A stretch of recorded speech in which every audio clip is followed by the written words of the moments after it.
Hello, everyone. I'm Connie Llewellyn. I'm adjunct curator here at the museum, and happy to welcome you today to this program. As you know, this is in conjunction with our show, Martin Wong, Human Instamatic, which originated at the Bronx Museum of the Arts, where it was curated by Sergio Bessa and Yasmin Ramirez, who we're so happy to have with us today. It's going to be on view till December 10th, and it's been my pleasure to organize it for this museum. I want to thank Assistant Curator Stephanie Canizzo for her always invaluable help, and Education Director Sherry Goodman for organizing all the programs in connection with this show. And I also would like to thank the Andy Warhol Foundation for the Visual Arts, the Henry Luce Foundation, E. Rhodes and Leona Carpenter Foundation, Florence Wong Fai, and the Martin Wong Foundation, along with other individuals who made this exhibition possible. Our presenters today are Yasmin Ramirez, as I said, Barry Blinderman, Jane Dickson, and Sean Corcoran, who, in addition to speaking, will moderate and introduce the panelists. Sean is a curator at the Museum of the City of New York, where he organized a major exhibition of Martin's collection of street art, which is still traveling internationally, titled City as Canvas, Graffiti Art from the Martin Wong Collection. Among other exhibitions he's curated are Christopher Days Ellis, The City is My Muse, and City Scene, Todd Webb, Post-War New York, 1945 to 1960. He's written extensively on art and photography and has served as editor for several publications. We're delighted that Sean is here to frame and help shape the discussion, and please join me in welcoming him. Thank you. Hi, everyone. Thanks for coming today. I think what we'll do is I will introduce all of the panelists. We'll go through and each do our 15 minutes and then have a conversation. And then if there's time, I think hopefully, or we'll have a conversation, but of course, people that want to ask questions can ask questions. It's a nice enough size room that we can do that, I think. So here we go. I'm going to introduce the panelists in order in which they're going to speak. So our first presenter is Barry Blinderman, who's a curator of contemporary art, an educator, and an essayist. He's been a director of the University Galleries of Illinois State University Normal since 1987. From 1980 to 1987, he directed Semaphore Gallery and Semaphore East in Soho and East Village, respectively, and there he exhibited Martin Wong. Ellen Birkenblit, Nancy Dwyer, Robert Colescott, and many other emerging artists. Barry's essays have been published in books on Walter Robinson, Danica Phelps, Jean Dunning, Martin Wong, Sun Guangqi, and many others. As director of the University Galleries, he's also curated a number of first U.S. museum surveys for people like David Wojnarowicz, Walter Robinson, Jane Dickson, Keith Haring, Jean Dunning, and many others. Our second presenter is Jane Dickson. I guess it's stage left. And Jane is a painter recognized in the early 1980s for her depictions of Times Square. As an early member of the Artist Collector Collab, or collaborative projects, she was one of the organizers of the legendary Times Square show, for which she created a digital animation display hourly on a Spectacolor sign in One Times Square. This led to her initiating the pioneering Messages to the Public series in 1981 that presented a series of artist digital animated works, which first brought to the public the attention of people like Keith Haring, Jenny Holzer, Dave Hammonds, and Crash, amongst others. Jane's work focuses have accompanied many Jane's focus has encompassed many facets of the contemporary architecture of distraction, demolition derbies, carnivals, casinos, malls, and highways utilizing industrial materials such as astroturf, sandpaper, vinyl, felt, all for their tactile qualities and their associations. In 2008, she created 68 life-size mosaic figures of New Year's Eve revelers for the Times Square subway station. If you're ever in New York, it's worth going to Times Square just for that. She's been exhibited nationally and internationally, and her work is held in more than 30 museums, including the Whitney, the Met, and the Metropolitan Museum of Art, and the Museum of Modern Art. And Jane, of course, was a close friend of Martin.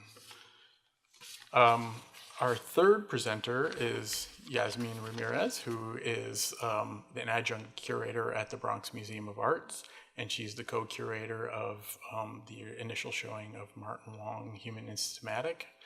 Her prior affiliations have been with the Center for Puerto Rican Studies at Hunter College, El Museo del Barrio, and the Studio Museum in Harlem. As a scholar and curator, she holds a PhD in art history from the Graduate Center at City University of New York, and she's organized exhibitions including Presente the Young Lords in New York, Remembering Losida, and she's had publications on the same exhibitions. A good friend of Martin since 1984, Ramirez has conducted a historic interview with him in 1996 titled Chino-Latino, the Losida Interview, which is featured in the exhibition catalog, which I'm sure they have in the gift shop. So first up, we're going to have Barry. Oh. No, but that's that's the other. That's the new museum. That was catalog. the first retrospective. So Barry's up first.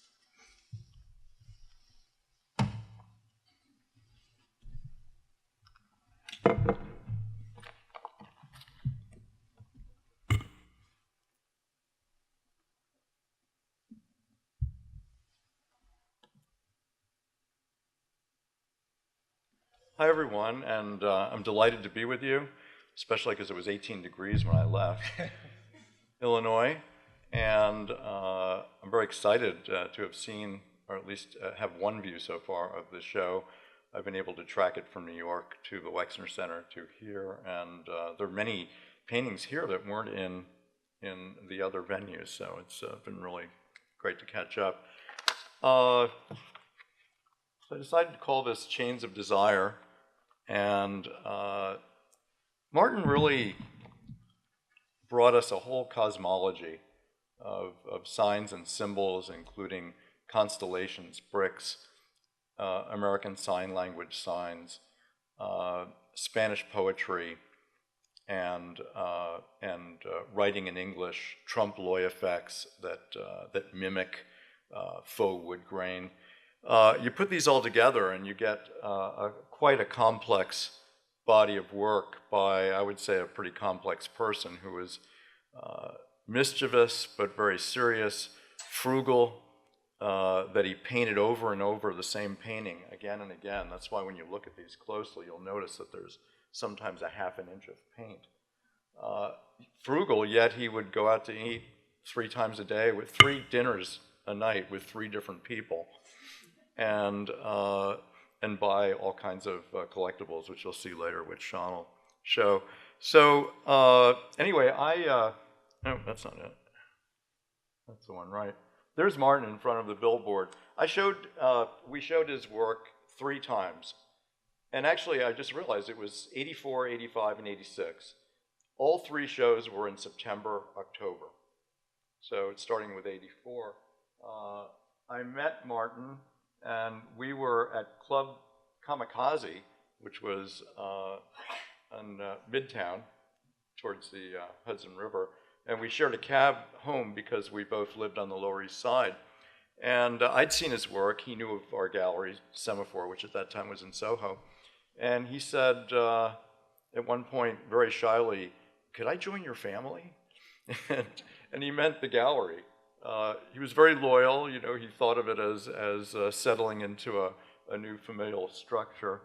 And so we offered him a show for 6 months after that.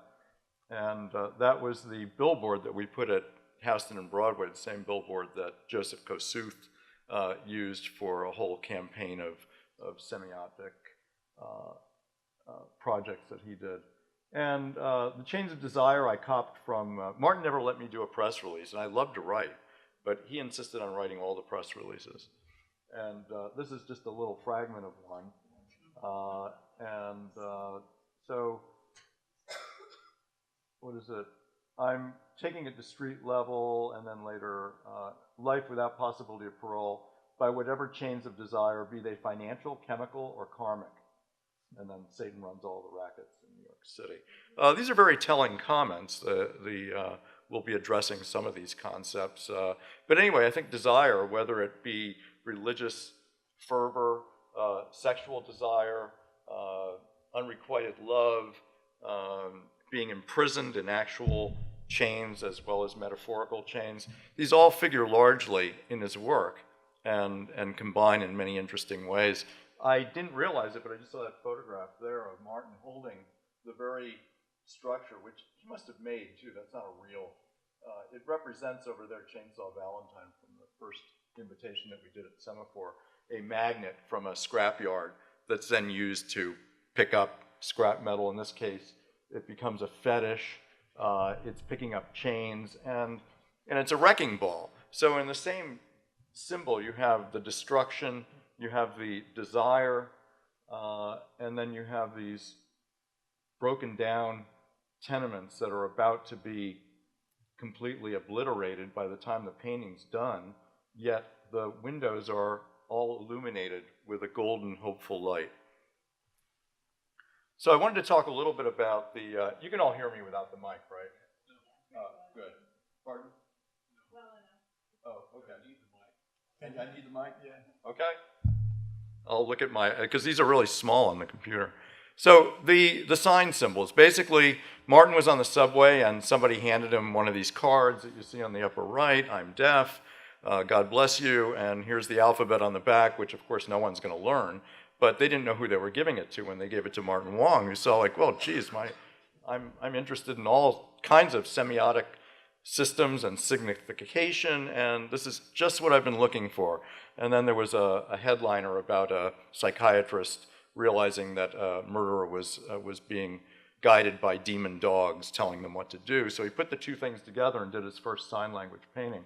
This was the first press release. I've printed out what it says, not for immediate release. Soho Pandemonium, Deaf Picture Secret World of Chinese Potato Head.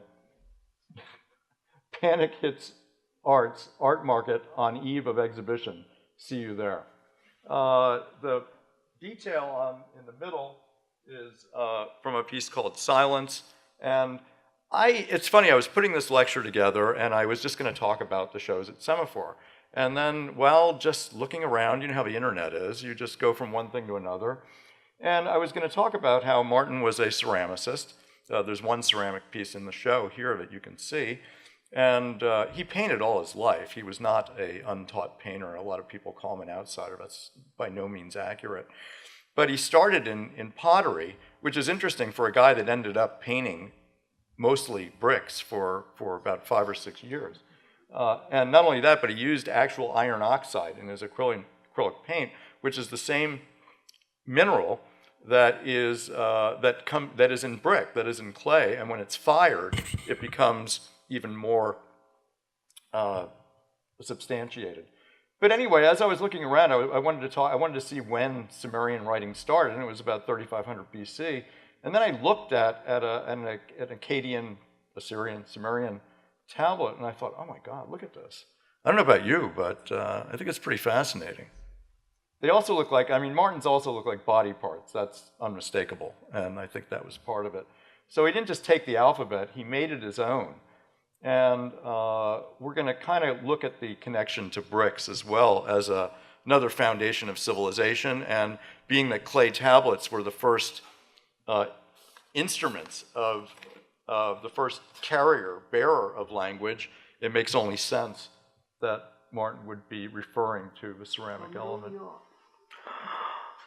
This is Florence Fee, who just died a few weeks ago. Folded so irregularly into a rectangle. Let me see this side. His first letter home from New York. And it's in the show, actually, this letter. There's the there's the Brooklyn Bridge. Oh, it's like the Saul Steinberg. That's the first letter. I really want to turn myself off here so you can hear her. He didn't write us. Then he... Yeah, but how many people ever get a letter like this? Yeah. See, then he write all this letter. No, it's interesting that it's the bridge because And then it goes into a diagram of the Myers Hotel where he landed. Brookline, like Brooklyn, Massachusetts. And that's a whole diagram of all the renovation he did on his hotel room. So I see San Francisco. you probably kept all his letters, right? Yeah. They're all artworks. Everybody. When he sent me postcards, I have all of them. I mean, I don't have his book. Obviously, I just have a few. This is beautiful. Anyway, that was in 2000. Whoops. I'm going to go back here but not play the video.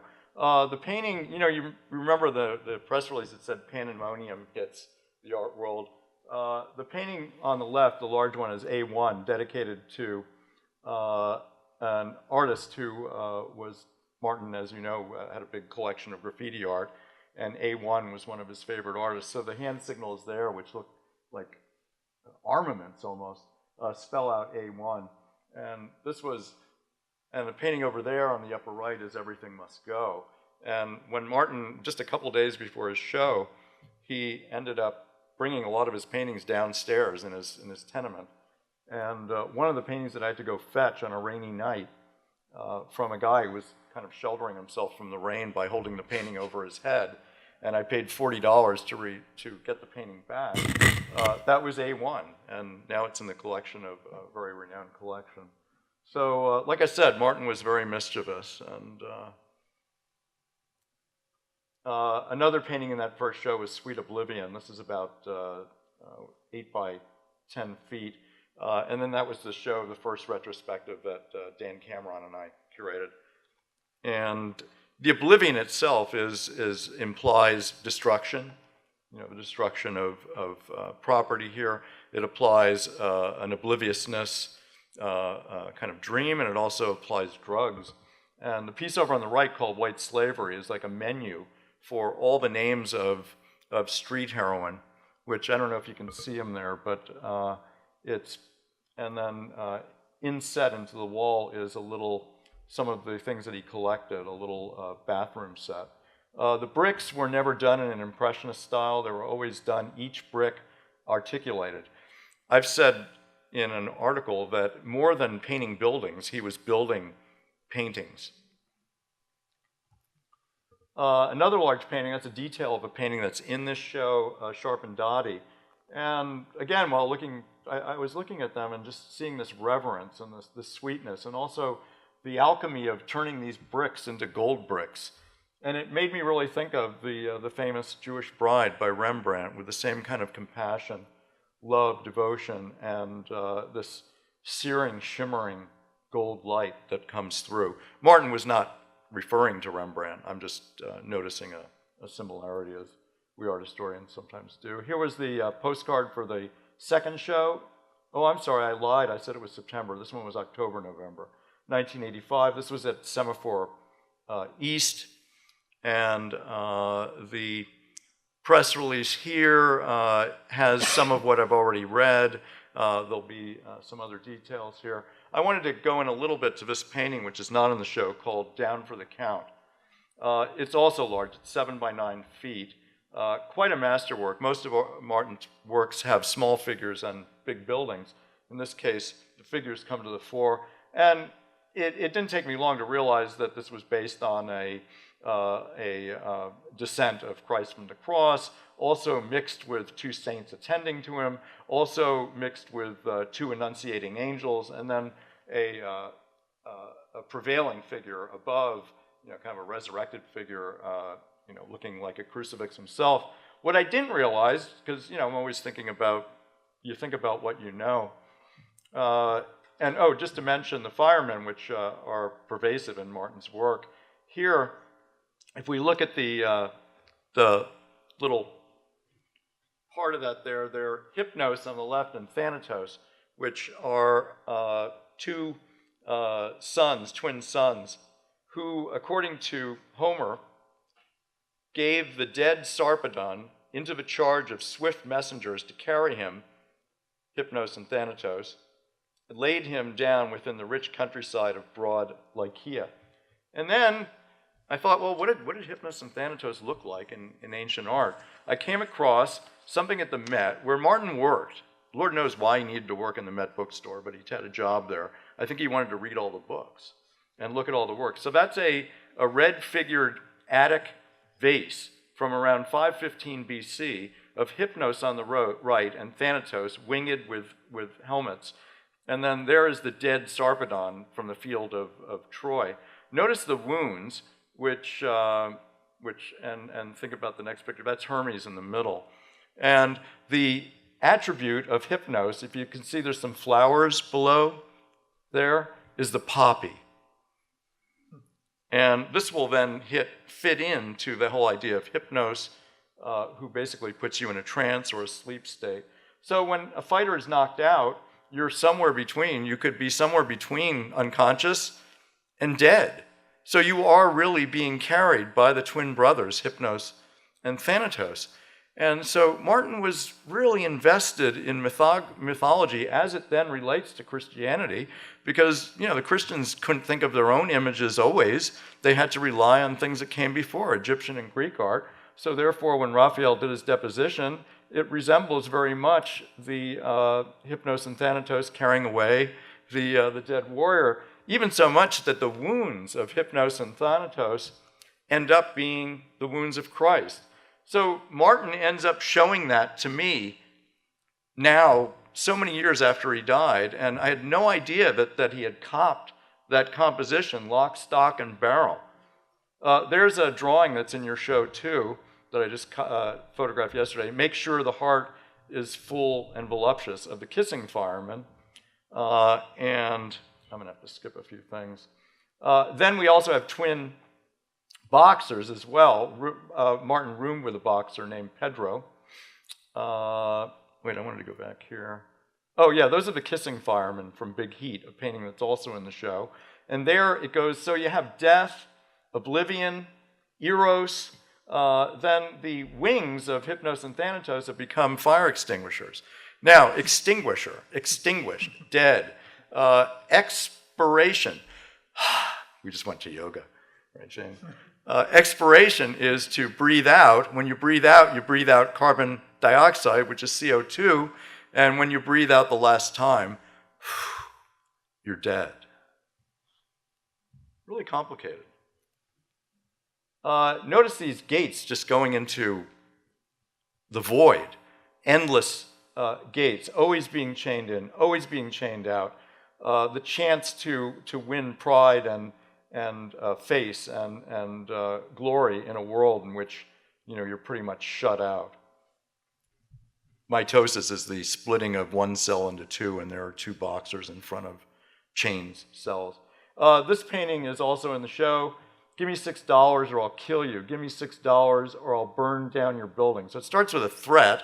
Then it's like, I'm going to destroy your house. Then I'll slash all your paintings. It goes from, okay, first I'm going to kill you. Then it's, I'm going to destroy your house. Then I'm going to ruin your paintings. It gets a little bit different.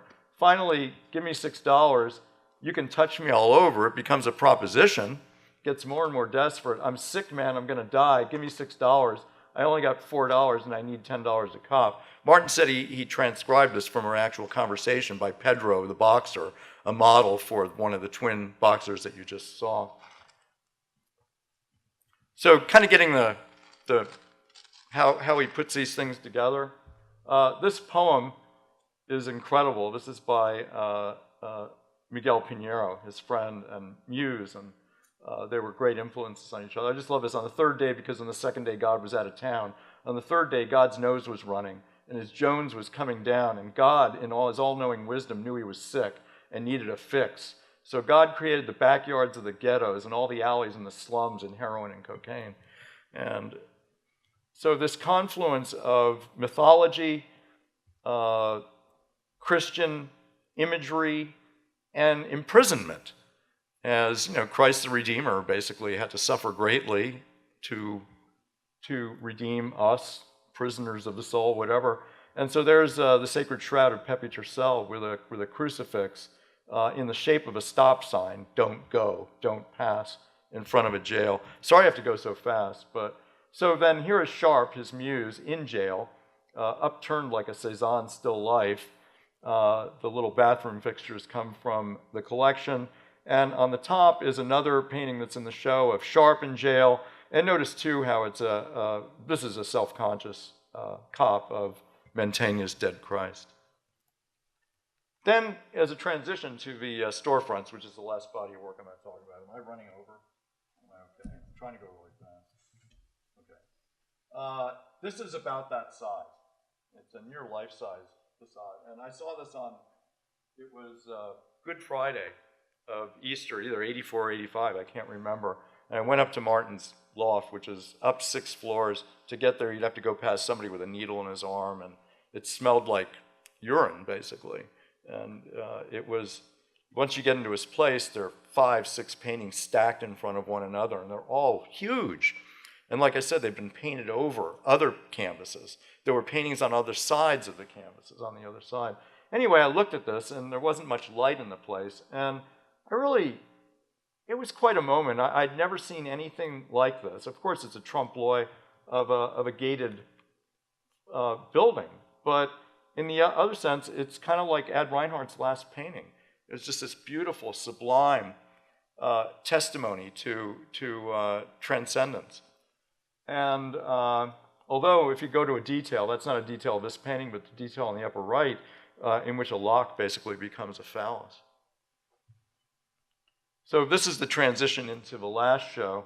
I also want to, it's not just Christian imagery and Greek mythology and Greek vases, but Martin really understood, a lot of people didn't realize it at the time, but a white flag by Johns. Look at the similarities in the handling of paint, and also the idea that a flag was an object, a symbol, and an actual thing, of which Johns was painting neither of these, but all of these. And Martin, in the last works of this show, the storefront show, was painting a store, which was neither a representation of a store or a painting. It was basically a store itself. And here's the press release for the last, he called it the last picture show, Everything Must Go. And again, he was into sales. He liked red because W.T. Grants and Woolworths used red because he said it's a color that sells. And he said, Barry, I'm going to make you some paintings. First of all, they're going to be really big. And second of all, they're going to be really hard to please painters. We'd always sold everything that he'd made. People loved his work. And he said, you will not be able to sell these. And I said, oh, thank you. We just opened a new gallery. The rent's $7,000 a month, which was a lot back then. And we're opening with you our it's like when you open on it with a baseball team with your best hitter. And he said, no, you won't be able to sell these. And actually, he was right. We sold one to the Chase Manhattan Bank. And this was in 1986, at a time when tastes were changing from brown paintings of devastated neighborhoods to Neo Geo, and we'll trace that. Anyway, I just thought this Iglesia Pentecostal, which was a church that later became a club called Save the Robots. Before that, it might have been a credit union. Before that, it might have been a religious article shop or a bodega or whatever. And just the similarities between the facade of the jail, including the sign, and the facade with the cornice of the Iglesia Pentecostal. And then I found this out from the Fales Library, that on the back of this painting, which is in the show here, is a early Chinatown painting, which he didn't end up finishing because he threatened to do a Chinatown show for years. And had he done a Chinatown show, those would have sold. Anyway, this is what it looked like all together. You have several of these. He made me paint the gallery mint green. It's a brand new gallery that we just ended up painting white. And I think it was brilliant. They looked great. And so they were just butted up one against one another. It's something nobody had ever done before. Martin imitated no one. Yeah, there were a couple cops of historical compositions, and really he has no imitators. There was nothing like this. And I looked through the show today, and I don't think there's anything like it again. There's the one that sold to in the middle, the one that sold to the Chase Manhattan. The one in the middle left could be just a hole through which you can buy heroin, and otherwise gated storefronts. And then in some of the gated storefronts, you have holes, or you have little round holes, or sometimes you have portals. And here's a painting in this show that wasn't in the other, I don't believe it was in the Bronx show, of a little person peeking through a prison. So again, it's the chains and the imprisonment of desire is a theme that, as I said, is very pervasive in the work. And whether it's some sort of search for metaphysics or unrequited love or a combination of the both, it figures in his work. So anyway, in the autumn of '86, Sonnevan Gallery opened a show of 4 artists: Peter Halley, Jeff Koons, Meyer Weisman, and what was his name? Ashley Bickerton. And like I said, I think the fashion was changing. And here we had this show of storefronts. And meanwhile, Peter Halley, through the influence of Michel Foucault and Jean Baudrillard, was painting what was great culture of tactile communication under the techno-luminous cinematic space of total spatio-dynamic theater, to quote Jean Baudrillard. And I'm looking at these facades and I'm saying, yes, that's exactly what's here. Come to this show. Don't look at that. Don't look at Neo Geo. This is Martin Wong giving you that, and he's giving you storefronts. Don't you understand? And that's how I ended up in Normal, Illinois, because we didn't sell them. I had a kid to feed, and we left. Here was the invitation that Martin did for the closing of Semaphore, which happened several months after the opening of his show. There's this paintbrush that he claimed was magnetic from all the iron oxide. These were given out. Jane has one, and Yasmin has one. Do you have one too? Sean, you have two. And it's just this accumulation of paint. He painted with both hands at the same time because he had a lot of bricks to paint. And this is something that the Fales Library found, which was a note from Martin from San Francisco, recovering from his opening that he didn't attend because of what I told you about happened. And he's telling me this LA2 painting, what to do with it. And there's Martin and me at the opening of the Keith Haring show in the Queens Museum in 1990. Thank you. I probably went a little bit over, but I hope you enjoyed it.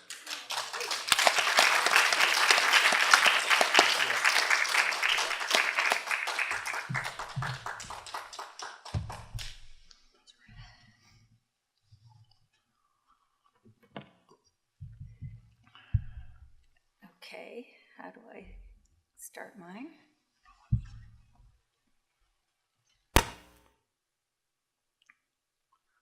That's this one, right? Yeah. Okay. That's it. Oh, wow. So I'm not an art historian. I'm an artist, and I was a fellow traveler with Martin. I arrived in New York in the fall of '77. Martin arrived in '78. I can't remember where we met. We just were running in the same circles, looking through his resume. There were many shows in clubs, shows in obscure East Village things that I was like, oh, I was in that. So we were put together because people saw similarities in our work. And I'm going to talk about that, and I actually have some slides repeat of Barry's, but I'll try to say different things. So I'm starting with this one. This was a picture of Martin with my brother-in-law, John Ahern. I'm married to Charlie Ahern. They're identical twins, which I think was part of Martin's obsession with them, which he was obsessed with them. So I just want to say this was the first one. Martin is talking, and then the second picture, and this must have been in the early 90s because it's in front of our house when we had moved downtown. So the second one, you can see he's moved the label that says Jumbo, and he's giving his sexy look. John was just like, I'm the hunk in either one. He's exactly the same. But Martin was like, wait, I've got to get the Jumbo label. So Martin always was very playful, and Martin liked straight men, and he liked to sort of talk provocatively. He was always doing this with John and with Charlie, and then eventually with my son. I was like, Martin, lay off my son. Anyway, this is what I looked like back at that point. I'm the little one. I was showing at Fun Gallery, so I was already friends with all the graffiti artists that Martin was beginning to get friends with. So we shared a milieu. I was the only woman that ever had a one-person show at Fun Gallery. And I feel like we both shared being sort of provincial outsiders. Martin was from here, I was from Chicago. We both shared an interest in mining 19th century American realism. And looking at Barry's talk, I suddenly thought, there's a connection between Martin's press releases and Kara Walker's, who's also someone someone could do an interesting show of Martin and Kara, because she's clearly mining 19th century American traditions also. So to put this in context, late 70s, New York City was bankrupt. And this really was what it looked like. You know, Ford said, drop dead to the city. And, you know, I came from the suburbs of Chicago, middle class. Martin also came from middle class. So for us to get to this city that was just completely falling apart and landlords were burning their buildings every week. There were buildings going up in flames for the insurance. It was like, you know, a war zone. And we felt like we had to document what we were seeing. So I'm just going to show a couple of my works just to connect to this. And you can see this is of his first hotel room that he was living in New York, and you can see he's got his early sign language and 8-ball and the dice all painted in this, you know, this is his trompe-l'oeil self-portrait. And I was doing related work. I was living in Times Square and doing paintings of my peekaboo experience with my neighbors across the way at the Times Square Motor Hotel. You know, as any city dweller knows, you have that experience where you look up and go, wow, that guy's taking his pants off over there. Oh, he's scratching his ass, you know, and then every now and then you look up and realize, oh, somebody's looking at me and I forgot. So you shut the blinds. So anyway, I was thinking about similar issues. And in my case, I was thinking a lot about voyeurism. So Barry already talked about this painting, but I just wanted to emphasize that this really is not an exaggeration. I mean, yes, he made the sky red like it was in flames, but it actually was in flames at that point. And I'm referencing his I had pulled this one out because of the sign language, which also compositionally somewhat references Chinese painting and chops that you always see. And I feel like his use of sign language, partly it was a metaphor for being Asian American and being,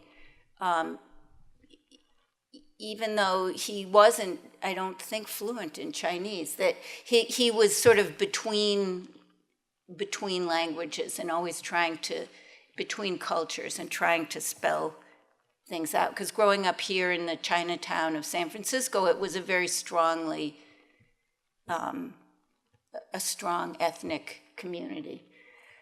And so we were both looking out windows, looking in windows, looking at the street. This is Times Square, and this painting is about to go to the Whitney.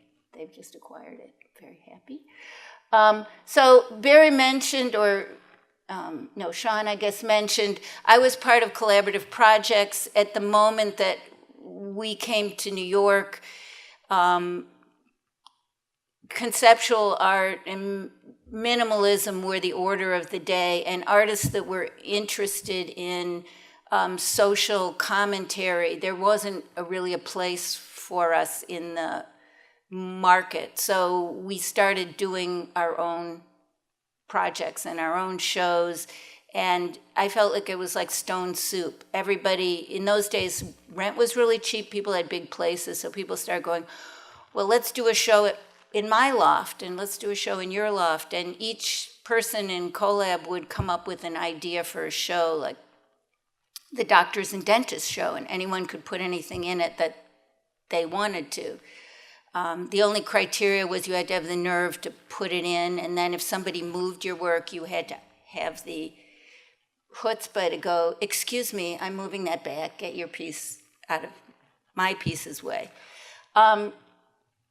So as part of that, my job in the first few years I was in New York as an animator was animating the first digital light board in Times Square. This is one Times Square where there's a zipper that goes around the building and they drop the ball on New Year's Eve. And the Times Square show was just up on the right there. So this sign is at 42nd Street and the Times Square show was at 40th and 7th there. So I convinced my boss to let me do an ad for the Times Square show. And through that, and because I was programming it, I ran it every 20 minutes. And the hands, it was a 3-card Monty thing, and the hands opened and, started with cards, and then it would reveal and say the Times Square show, and then art and games, whatever. And through that, I got to know Jane Dickson from the Public Art Fund, and she said, oh, this looks really interesting. If you can talk your boss into it, I'd love to do an artist series. And I thought, I've just met all these awesome young artists, and somehow we had this idea that we were going to be, that it was important. We were taking pictures of each other, that we felt like we were going to be historic. And I thought, I want to do shows of, if I'm going to do this, I told her, I'll talk to my boss and make this happen if I get to pick the artist the first year. Because I knew she was going to pick like Alex Katz and people that were already famous, and I thought, that's great, but I don't want to be their little techie. I want to collaborate with my friends. And I said, I know all these great artists you haven't heard of yet, like Keith Haring, who is still at SVA. And Jenny Holzer was doing paper cups. I was like, Jenny, I think you're going to like these light things. So I would, show them what it could do, and I picked artists that were very simple. So after that, the Public Art Fund asked me to be on their artist advisory curatorial panel. And these are the sort of paintings I was doing out my window in Times Square. And at this point, I got invited to show at Fun Gallery, and my colleagues at the Sign came out to Hollywood to start special effects companies, invited me to come with them, and I was like, 19th century, 21st century, I went for the 19th century. So this Messages to the Public was my swan song at that Sign. I thought, I'm glad I learned computers. I still like to get my hands dirty, and I have to make paintings with my hand. I didn't like designing. It was too clean. I mean, making art on the computer. I think it's a great thing for other people. So after a little, so I was on the panel at the Public Art Fund for years, and at one point, at our meeting, they said, DOT, Department of Transportation, is interested in having an artist in residence. Anybody have any ideas of somebody who would want to make street signs? And I thought, Martin. So I just pulled this out because it's another relationship to the hand sign thing. Again, it's a 19th century image that was once ubiquitous on street signs. And Martin had already been doing, these sign language signs for a number of years. I like this one because the palms of the hands totally look like butts, right? They're very sexy. He could make anything suggestive. So this was what his study for the Department of Transportation, a stop sign. And I love how incredibly stylized in this very Asian way his hands are getting here, and how he's made the fingernails into these little, they're like smoke, they're very, very stylized. So that was the painting. And then here's the, he got to make these signs with the Department of Transportation. I don't think they actually put these up, but they did put some of them up. So this is them being made in the Department of Transportation's workshop. I love this one. And again, they're getting incredibly stylized. Here, the fingernails are circles. So in each one, he's really playing with the pictograph element. And then in most of his sign languages, the cufflinks look like eyes, but in these, obviously, they're the translation of the sign. I don't think they posted this one because it would be really hard to read that was one way if you were in the car. But Martin was never about practicality, as you can hear. And this is a terrible photo, but there he is in the workshop of the Department of Transportation where the signs were made. And there's that sign, which says School of the Deaf. And I think they did post them in front of the School of the Deaf. And again, these nails are so abstract, and fingers with really long nails. And this is Martin and Yasmin at a Chinese restaurant. You can see the chopsticks in the forefront. Martin loved taking people to Chinese restaurants. And if you get a chance to see the video that's in this show that my husband did with Martin, you see a number of good meals. And he liked to sort of freak us Westerners out and feed us fish head and all those exotic things. Again, Martin's giving his sexy, slightly side eye.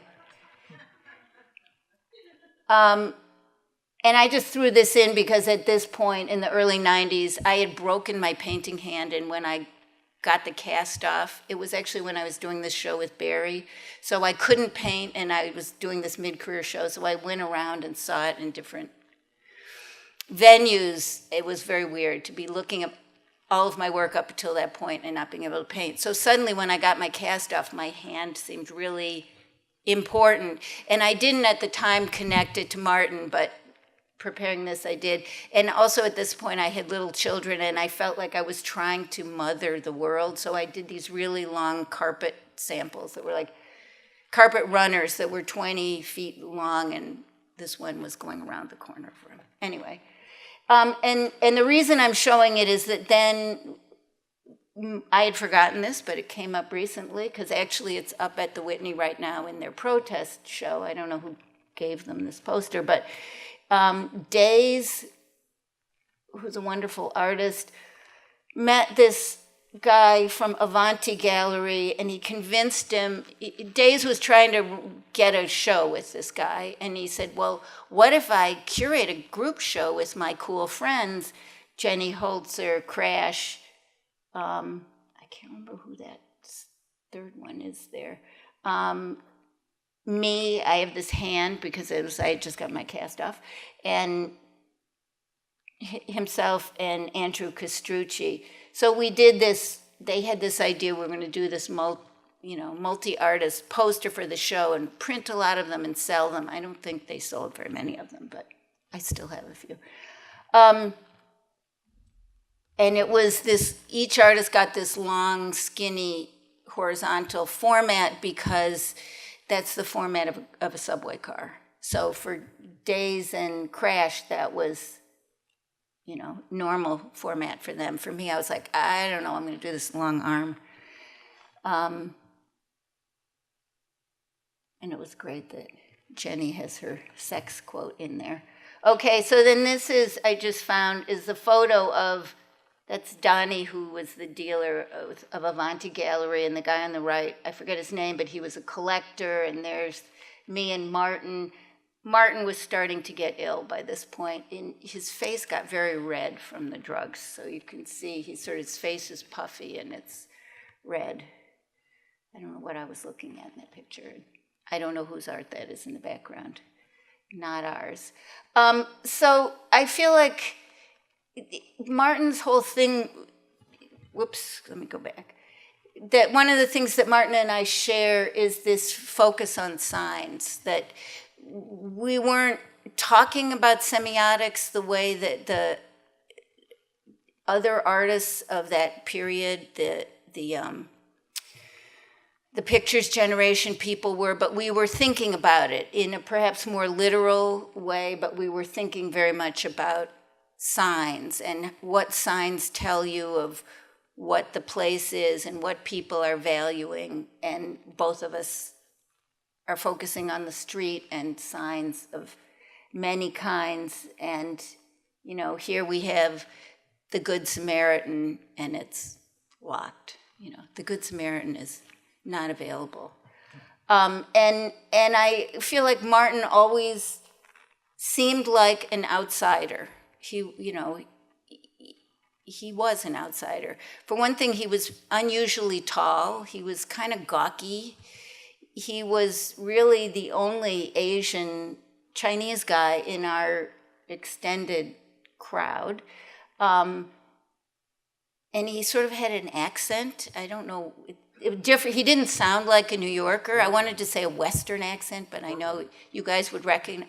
It was slightly Chinese infected, but slightly cowboyish. I can't describe it, but he had a little bit of an accent, and he just, you know, he came from a time when, and from a culture, his mother, till she died recently, God rest her, would not acknowledge that Martin was gay. So he would also, the same way he would always try to provoke my husband and then me and my son, he was always like sort of interface, but then not acknowledging it. So it was, he was from this, he was just always an awkward fit wherever he was.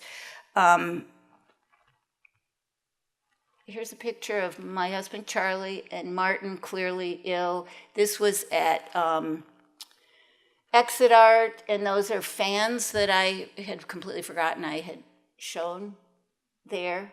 And the other thing I want to bring up that I shared with Martin, even though I don't really have a good slide of it, was that the same way that I had, as an artist, not as a curator, curated this project with the Public Art Fund that was pivotal to a number of artists. When Keith's show was at the DeYoung a couple of years ago, they invited me out to talk because they were showing his messages to the public. It was his first public project. And that I had forgotten that I did this, proposed Martin for the DOT thing. Martin also was incredibly supportive of all of the graffiti artists. He bought work from everybody. If you needed money, you could go to Martin and sell him your drawings or a piece book. And he amassed an incredible collection. He treated all these teenage kids from, you know, the ghetto edges of New York as very serious artists, collected them, and then when he was ill, he worked to figure out where to place that collection, and he placed it at the Museum of the City of New York, which was a mitzvah. It was, you know, he had been generous to these people, to many, many people, in a very low-keyed way. He didn't make any big deal out of it. He also, as part of his generosity, he set up an artist fellowship for Lady Pink. Why Lady Pink, I'm not sure, but he was obsessed with Lady Pink, and she's done some brick naked women paintings in honor of, he loved Lady Pink, and so he, as part of his bequest, he had his mother give Lady Pink for like years and years. She would get money from his estate every year so that she could keep making her art. So we're almost to the end, sadly. You know, there's Martin always feeling like, you know, I don't know, is it that his heart is locked, or is it that the world outside is locked to him? He actually was a very warm person, and there were lots of people that were devoted to him and have continued to be devoted to him, including everyone on this panel and Julie Alt, and he's got many devoted supporters, but he always felt like there was some unpenetratable divisions between him and the world that he could only, breach through his work. So this is my last photo of Martin. It was the last time this is at our house with Charlie. Charlie was doing a documentary of Martin in his last couple of years that's showing here. Charlie had done a bunch of artist portrait videos, and when Martin saw the one he did on me, he said, "Charlie, I want you to do a video of me, just like the one you did of Jane." And then Charlie spent like 3 years on it and came out here a number of times. And these are his late paintings. This is when he was very ill and he moved back home to his mother. He started painting her cactus collection because that was what was in front of him. And this is a painting of a peyote button, which, you look at these weird black things and it's like, is it like cancer? Is it bad things that are coming out? It seems like they're kind of like extraterrestrials, and it's like he's focusing on another life form. And I remember talking to someone admiring the show that Barry did at the New Museum at the very end of Martin's life, and I was admiring these, and this person I was talking to turned out to be a collector, and she said, "Well, what do you like here? I didn't know this guy's work before. I want to get something. What do you like?" And I said, "I'm amazed about these cactuses because I never saw them before." And she goes, "But are they characteristic?" And I thought, oh, well, that's a collector speaking, what one will be the most valuable? And I thought, as a fellow artist, what I treasure about Martin is that he was able on his deathbed to go off and explore new territory. It's that bravery and freedom that I cherish. I'm not so interested in the characteristic.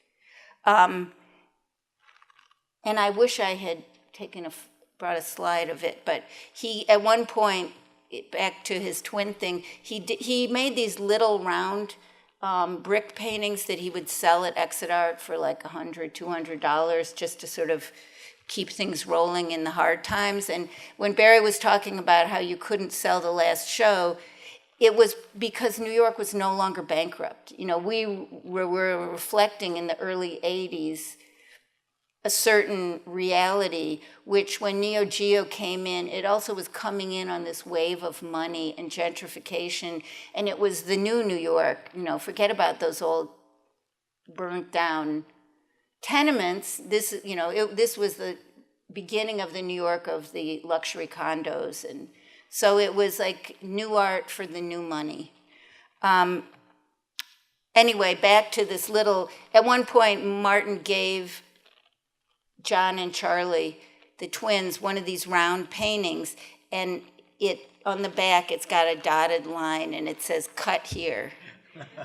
So it goes back and forth, and really our painting of Sharp in jail, which is always credited to me and Charlie, really Martin gave that painting to John, but John is as neurotic as Martin, and so he somehow couldn't keep it in his house, so he decided we should keep it, and then we lend it, and I'm like, but it's actually not my painting, it's John's painting. So at a certain point I said, you know what, we should make this painting belong to his kid and our kids, but we haven't actually done that officially. But anyway, and here's my last slide. This is the twins with Martin's mother and Barry, and I'm there, and this is at the Museum of the City of New York at his memorial.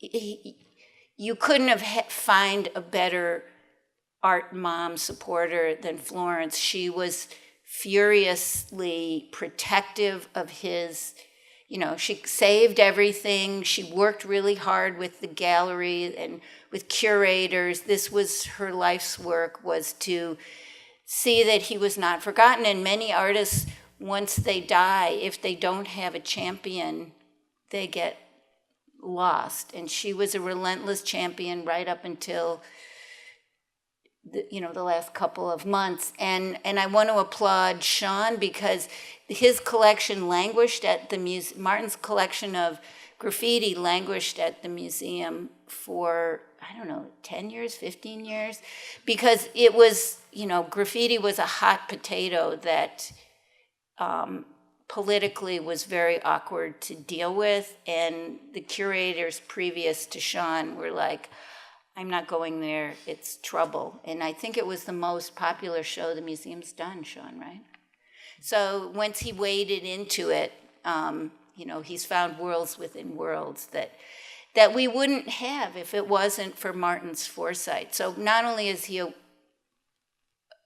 an awesome artist, but an incredibly generous spirit. So that's what I have to say.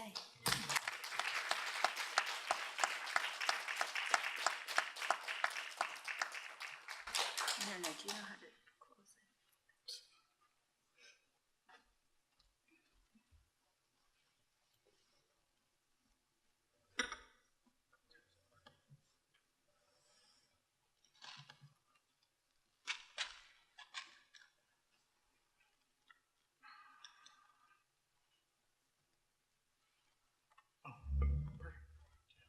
Hi everyone.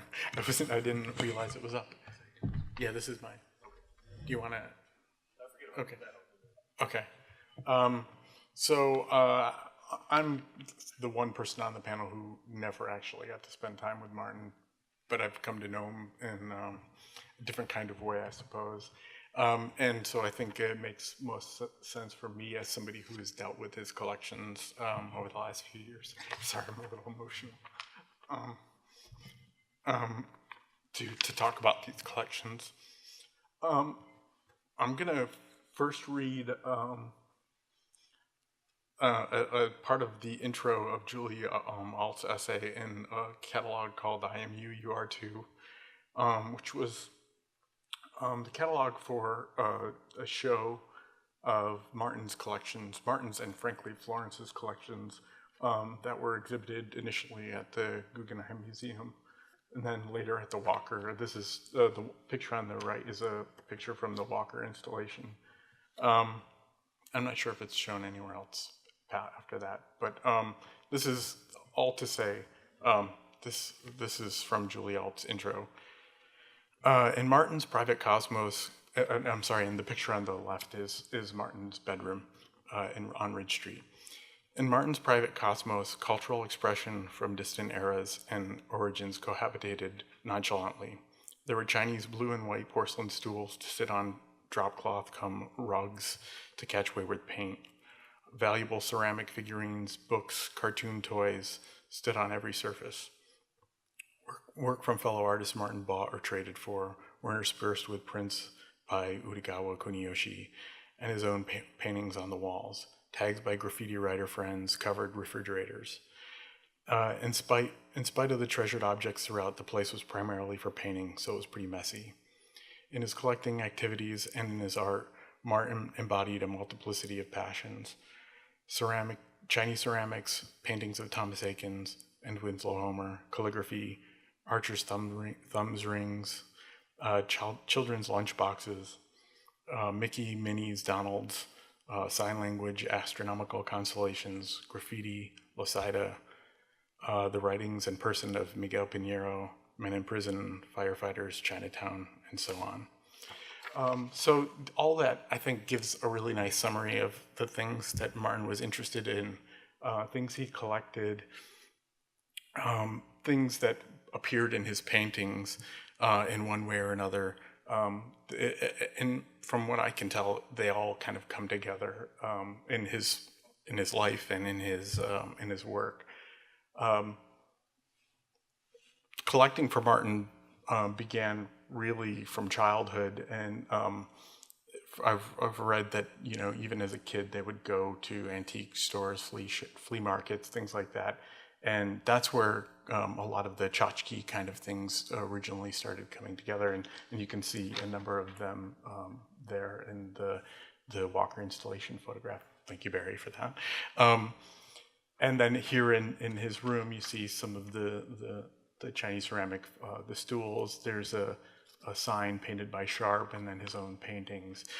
So I think a real collector's mentality, and I really identify with Martin because I myself am an obsessive collector, and it's nice to work in a museum where I get to indulge in that and not spend my own money sometimes.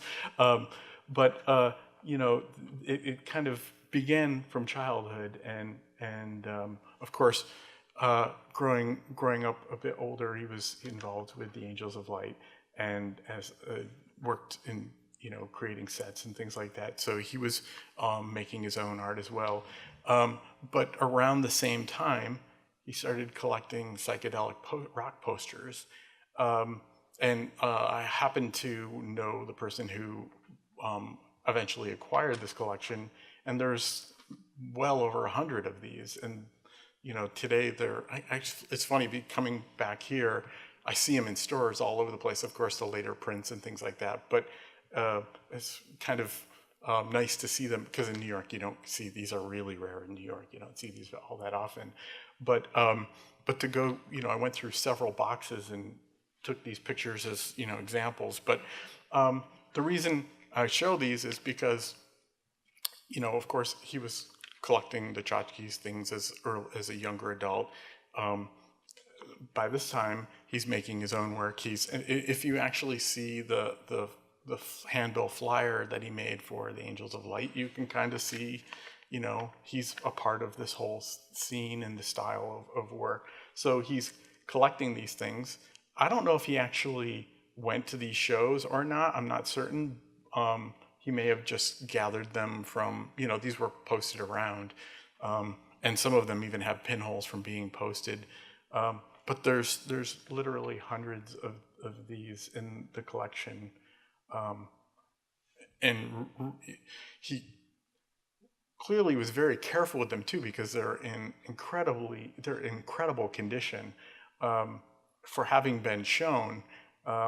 You know, like in this probably one of the most famous Grateful Dead posters, there are actually a couple pinholes. So, you know, he probably took these down from, you know, a billboard somewhere or something like that.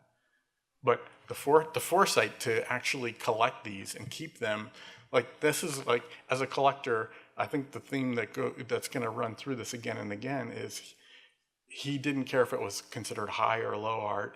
He was definitely ahead of his time in terms of thinking of the artistic quality and potential value of these things he was interested in. And some manner or another throughout these collections, they kind of seep into who he is as an artist as well. So again, low culture. He also had a lunchbox collection, and again, I know the fellow who has most of them. He bought them from another collector who started selling a few things off, and he said, whoa, you can't break this collection up. And he bought the whole thing, and he's kept it together ever since. And again, it's a combination of fascination with, you know, pop art, you know, lowbrow culture, and fantasy, and you know, everything from sci-fi to Disney, and then of course stereotypes, and of course, you know, he ended up doing, I think, a couple paintings of Cato, and it was, in fact, the cover of the new museum catalog is one of the. Barry, do you mind holding that up again? Oh, here. Yeah, that painting of Cato is the cover of the catalog. So yeah, I mean, you can you start to get the picture of someone who just was ravenously gathering, you know, culture, be it high or low. If there were things that could be gleaned from it or incorporated, even very subtly, into his life, into his work. And then, of course, there's the financial component of it all.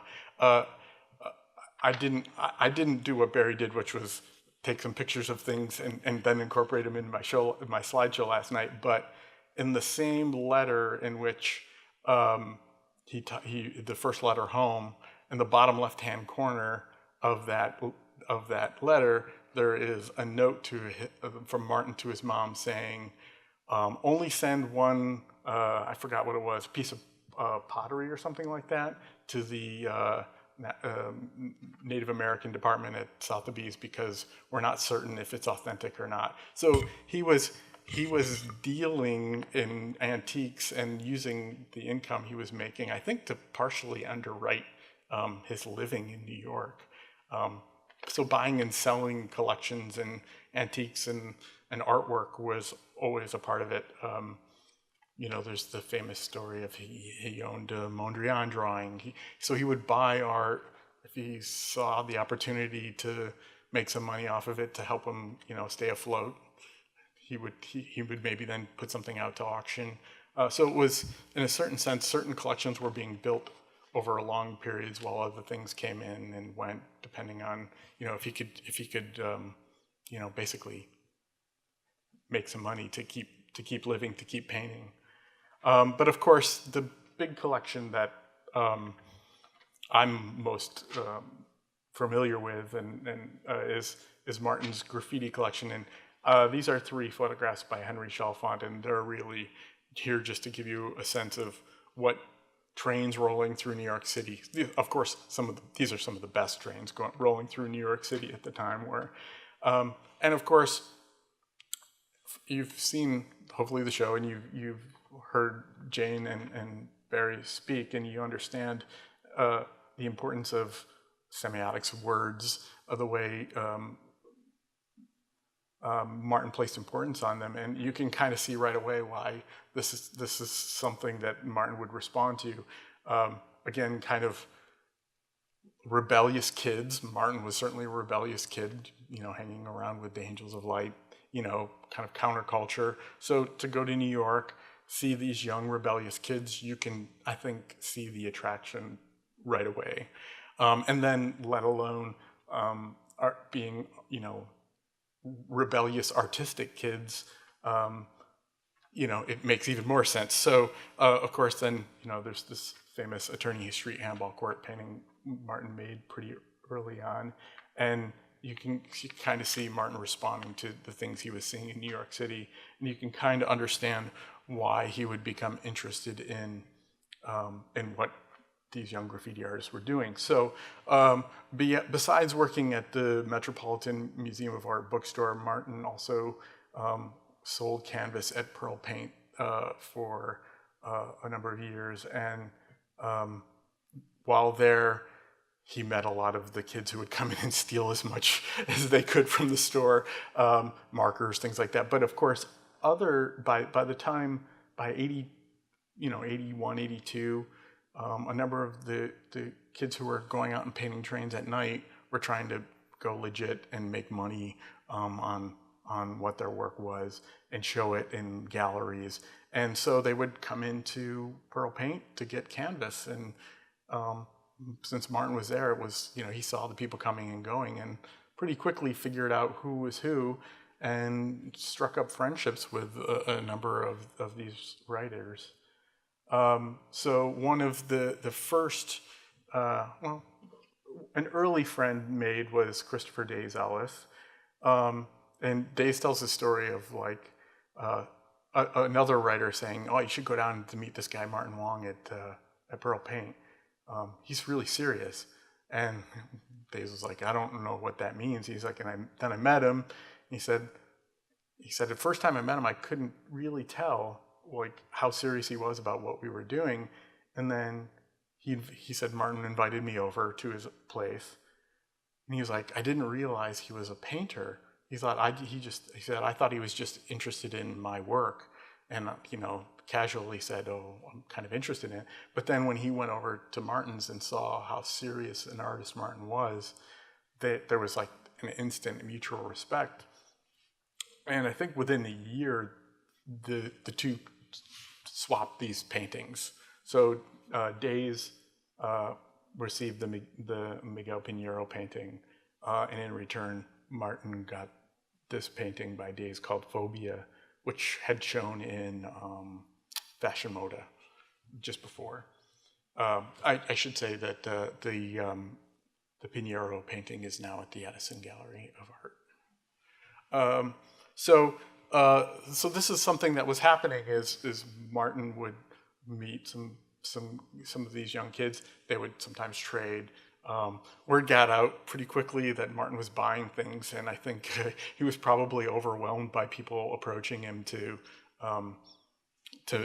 buy material. Sometimes because they just wanted money. Sometimes they had drug habits and they wanted money for fix or whatever. But another way in which Martin, I think, met and became aware of some other writers is at this, the East Village gallery scene. The Fun Gallery was showing a number of I'm gonna call them writers or graffiti artists rather than street artists, because a lot of these guys don't like to be called street artists. They were showing their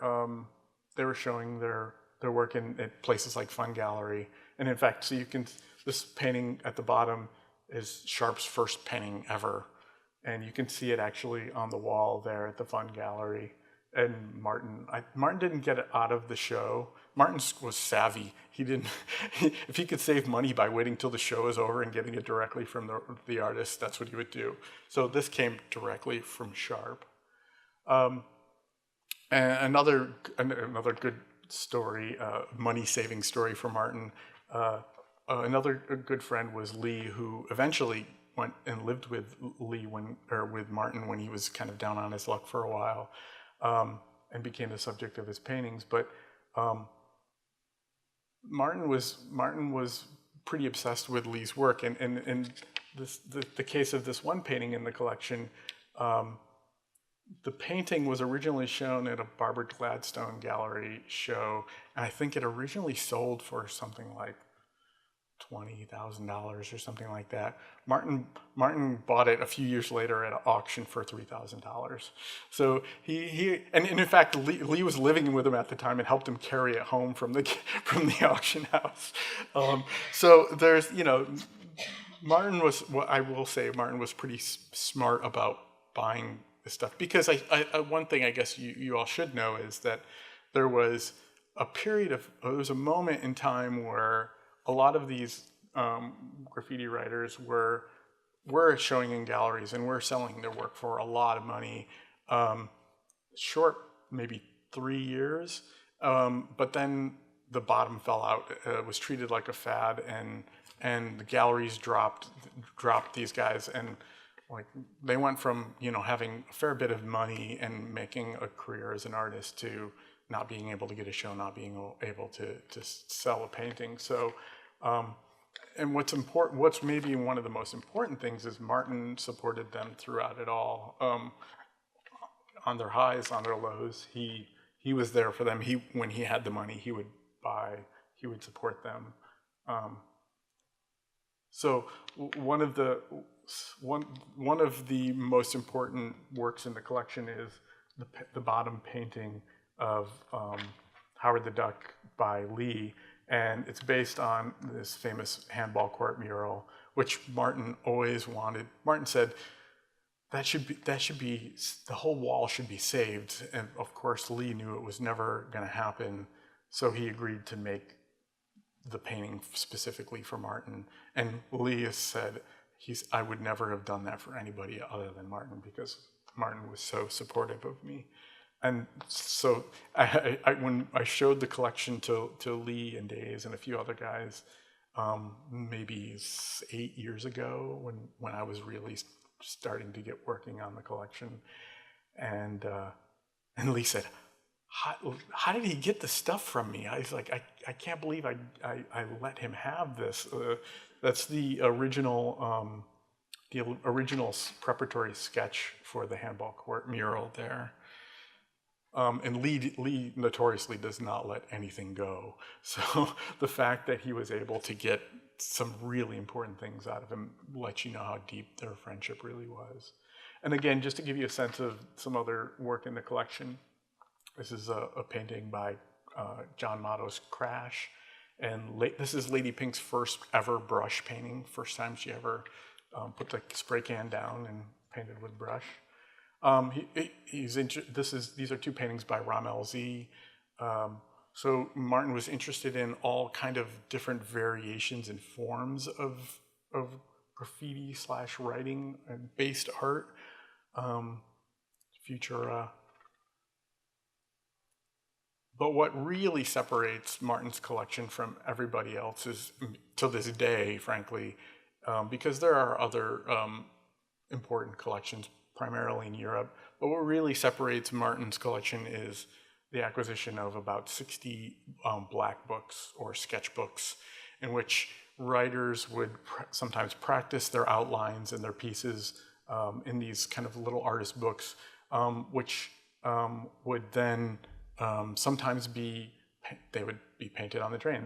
This one, in fact, it was actually on an earlier, that first photograph with the 3 trains. This same exact piece was painted on one of those trains. They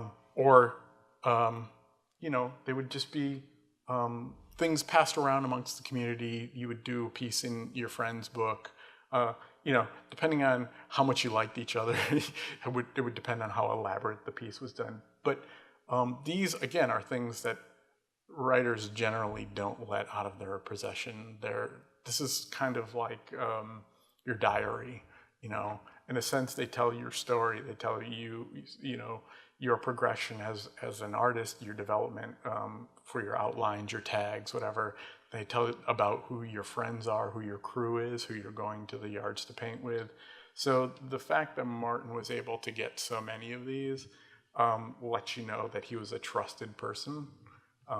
They wouldn't have been out in the world. And in fact, to this day, you don't see them in auctions or anything like that. So here's a couple more. These are just pages out of, full books.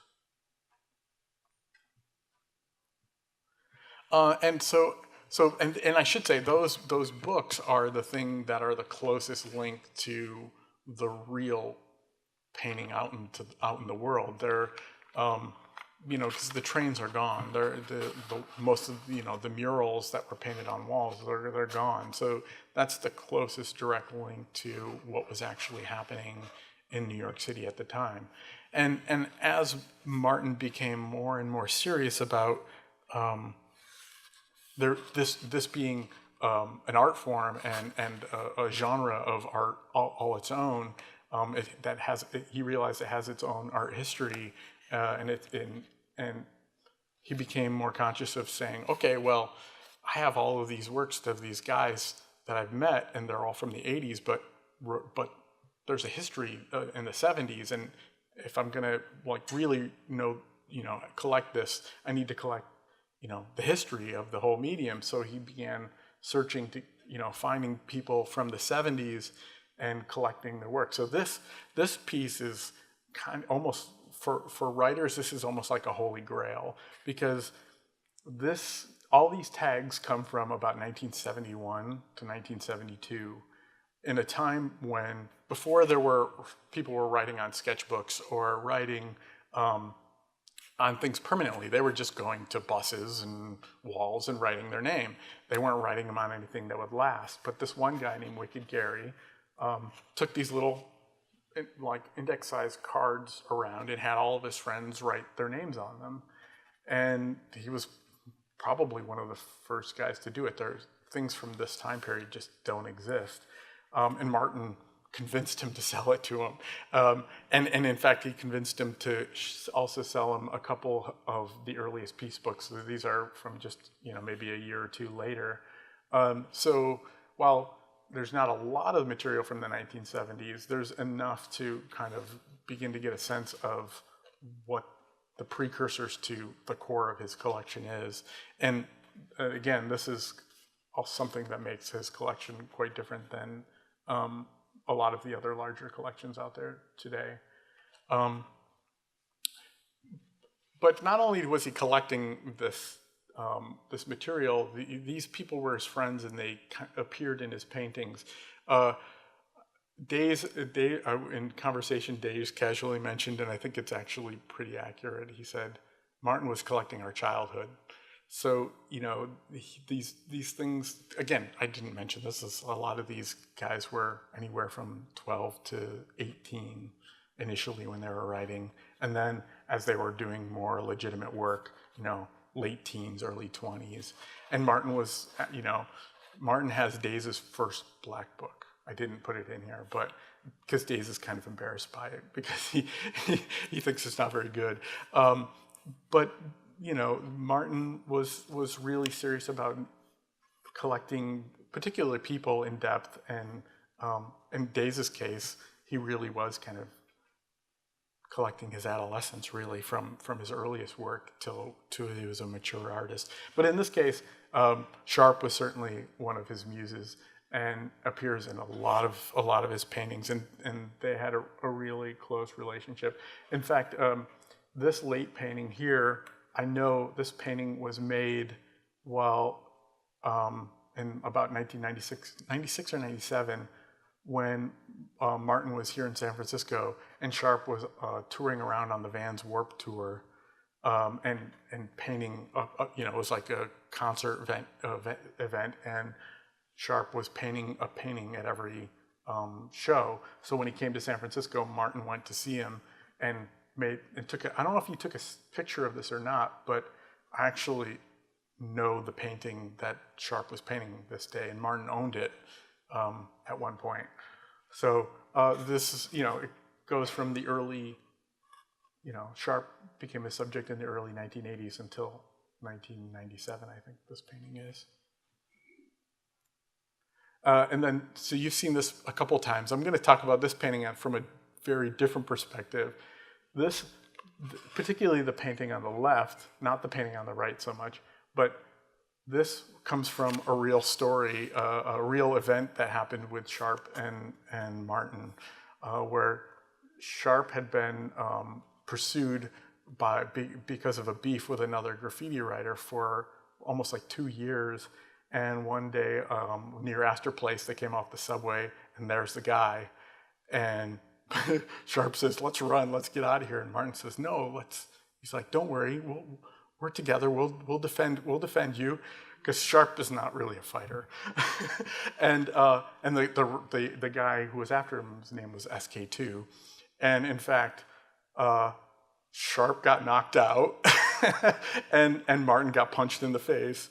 But Martin, as what Sharp tells me, is Martin loved being in it with the guys, and so this is kind of in a sense a fantasy depiction of the events of that fight. And in fact, there are a few other derivative paintings.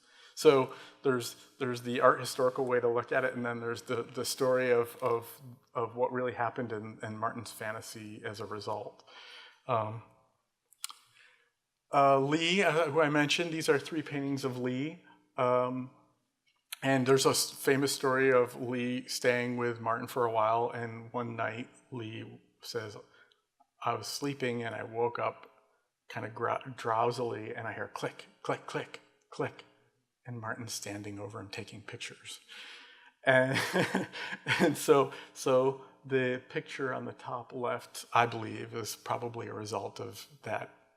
And then, of course, Lee is in the bottom painting. Lee was famously known as a street racer, and that's a painting of Lee in the car. And the passenger is either Crash or Days. I'm not sure which. So these friends became the subject of his paintings, and of course, Barry showed the other painting of A1 at the top left. That's a painting of A1, and on the right is LA2. And we actually have in the collection, from Martin's collection, that piece that LA2 is making. So where did it all go? He was collecting this material, and as I mentioned, there was this downturn for these artists, and Martin doubled down and decided he was going to open the Museum of American Graffiti. And in 1989, he, with Peter Broda, somehow pulled this thing together and I think it was open for about six or 9 months. But but in a sense, it was a triumph because this is when, again, these guys were having a really difficult time, and Martin says, "No, this is important work, and the world needs to see it." And in fact, here I'm going to read you a paragraph from, while I show you the opening night pictures, this is the mission statement from Martin.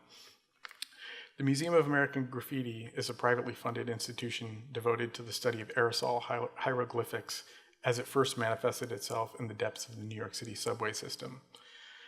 While there are already several graffiti museums overseas, or places that collected it, namely the Groninger Museum, this is the first attempt to establish such a museum here at the source. Also to be covered, this is his ambitions, also to be covered in the scope of the museum are related fields such as international heavy metal comics, vintage psychedelia, and tattoo art. In short, manifestations of the other 20th century not normally covered by more conventional contemporary art museums. So, again, it kind of, when you think back to the collections I showed you, you can see what his real ambitions with his collecting and the importance he placed on them. And so I'm going to fast forward to today.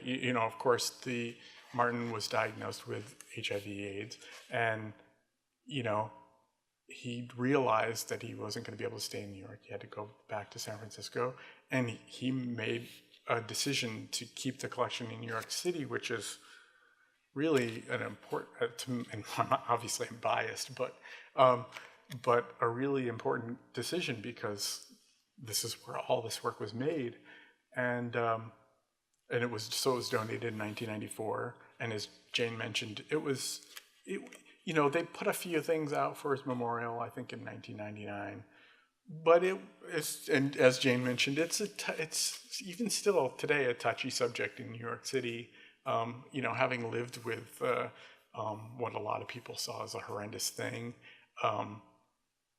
it was pretty hard for the museum to do anything for a while. You have to also remember that the last train that MTA allowed to run the system was with graffiti on it was 1989. So this is less than 5 years after clean trains in New York City.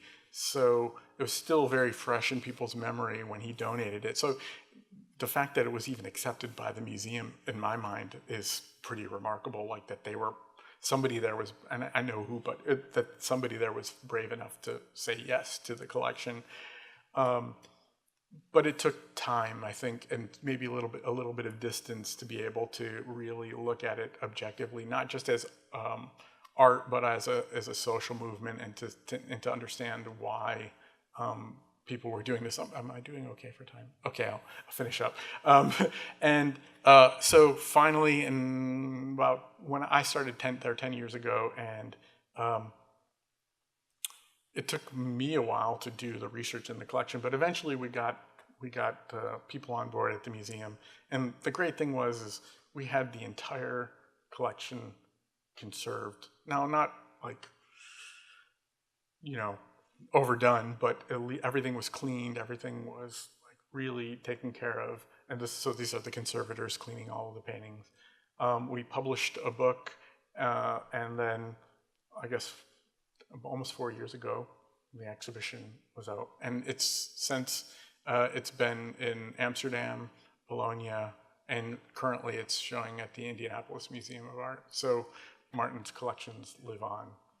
I'm just going to leave you with this portrait of Martin by Days that he gave to him as a birthday present years ago. So thanks.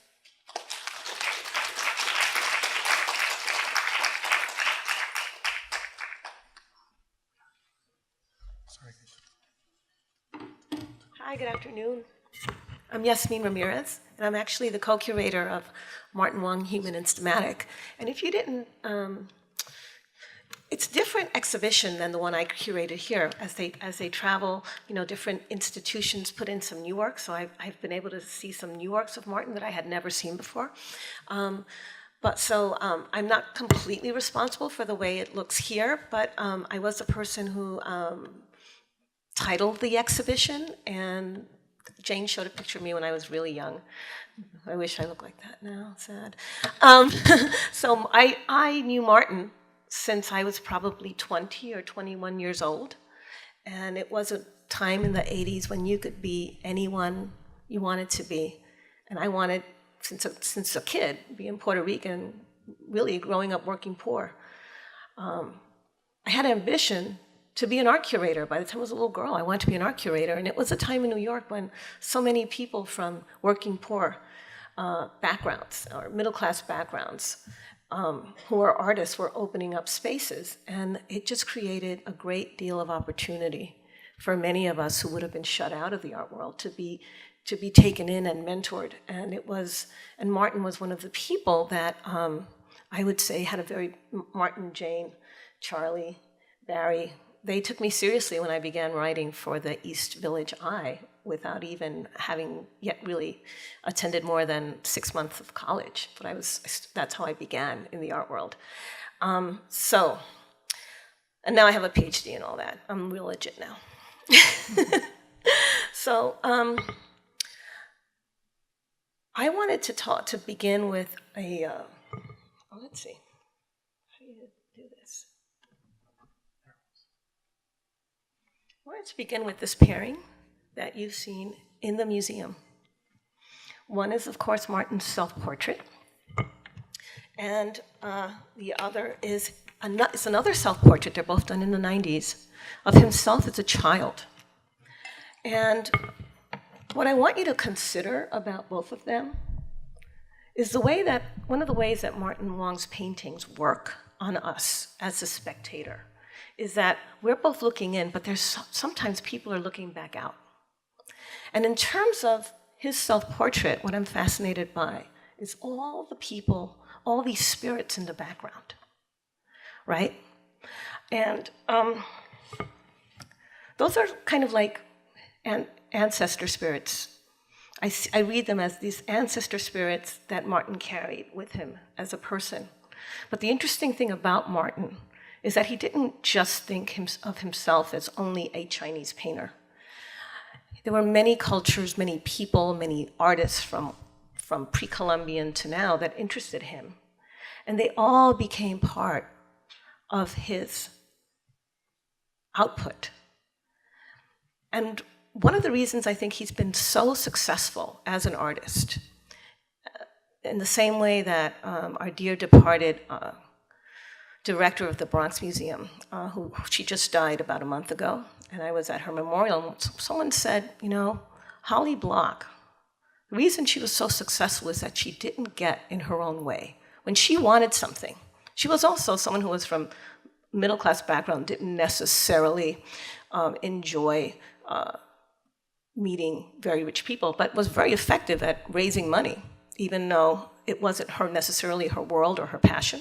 It's because she had a conviction in the vision of whatever exhibition she was fundraising for, like this exhibition. And Martin was the same way. As far as painting, he gave us pictures of people, cultures, and objects and phenomenon that he loved or was fascinated by, and proceeded on the assumption that we would too. And when they're not all hits, sometimes I say Martin's work can be border on sentimental or kitschy, but when they worked, they were truly daring pictures. So the other work that you see where he's giving us an understanding of himself as a Chinese young man. And the thing about his Chinese paintings, his pictures of Chinatown, which sadly, you don't have that as many as we had in the original show. It's not clicking the way I want it to, but it's okay. Yes. You have these two in your collection. And that's Martin's, it's a picture of, it's a portrait of Martin's mother and father, or actually stepfather, because his natural father died when he was young, and so that's really his stepfather that's being pictured here, Mrs. Fee. They're depicted in a laundry. They did not really own a laundry, but one of the things about Martin's Chinatown series is that it's very heteronormative, quite different from the work that he did on the Lower East Side. And in fact, I would say almost that it's very, well, it is. It's highly dominated by his mother. That in itself, I think, is, in many ways, it kind of changes the dynamic of what we think about, right, in Chinese culture, as women being, Asian women have traditionally been seen as very compliant, right? The geishas. Martin's mom was quite different. And so I love this picture. Although that's not his mother, I think metaphorically, it's very much a painting of the way that she inspired him to make work. And it's also a real twist still on the idea of women being in control of representation. It's still a daring kind of very feminist work. And what I can tell you about Martin is that he was really very supportive of the few young women that were in the art world at the time, especially us of color. That's why he loved Pink so much. He was really supportive of Lydia Yee, and he was very supportive of me. And that was unusual, right? Because we were all women of color. And he saw that, and he always told me, in fact, I was still, I had just graduated college, and when we did the first retrospective, Martin wanted me to write the catalog. And that really put me in a very different perspective, right? I was still in college, even though I was an older student, and Martin was like, Yasmin, you're the only person that understands my Lower East Side work, and you're gonna write the catalog. And that was the first museum catalog that I did, was because Martin said, you're the person to write it. So, just in terms of when we think of his work, and the Chinatown work overall, you see a lot more heteronormative work and a great deal of representations of women. Very different than the work that you see here, which is based on the Lower East Side. And why? Because the big influence in his life, on the Lower East Side, it was dominated really by Miguel Piñero. So who was Miguel Piñero? He was a poet and a playwright of Puerto Rican descent. He was also a criminal, and he learned to write in prison in Sing Sing. In the 1960s and early 70s, they had art programs for people who were imprisoned. And obviously, he had talent, but it was because of these workshops that he began to write. And so his first play, Short Eyes, is set in prison. I'm going to talk a little bit about the importance of that play in a bit, but that is a portrait of Miguel Piñero. How did he meet Miguel Piñero? He met Miguel on the Lower East Side after Miguel Piñero had already written Short Eyes. He was a very well-known figure, but also an infamous figure, because even though he was successful, he still had a heroin addiction. He still would enjoy doing criminal activity. He didn't need to do it, but he was a street person, and it just gave him a thrill. So he met him at an art opening at ABC No Rio for a show called The Crime Show, at which Miguel Piñero was giving a reading. And Martin told me that he was immediately just fascinated by him, and I would like to give you just a little bit of a taste of what Piñero is like. Street culture and the beaten-in age of Kerouac. Downtown, uptown, I don't know why it's not. Crosstown. His body was found all over town, seeking a cause, seeking the cause.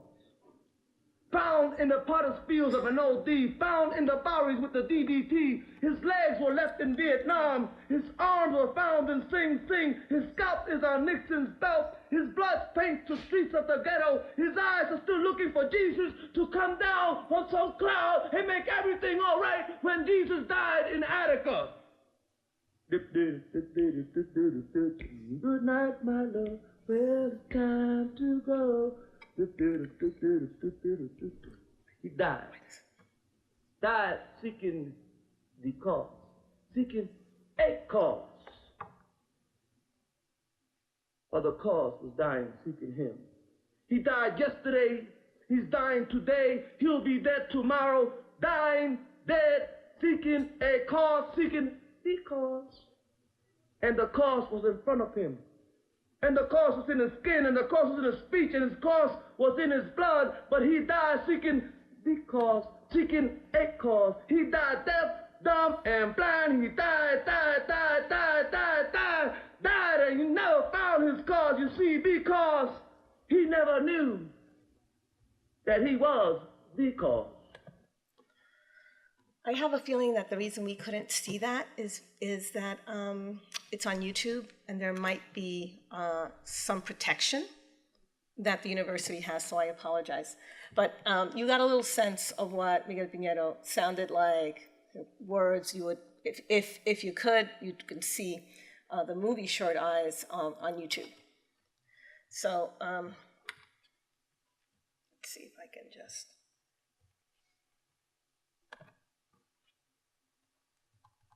It won't do it.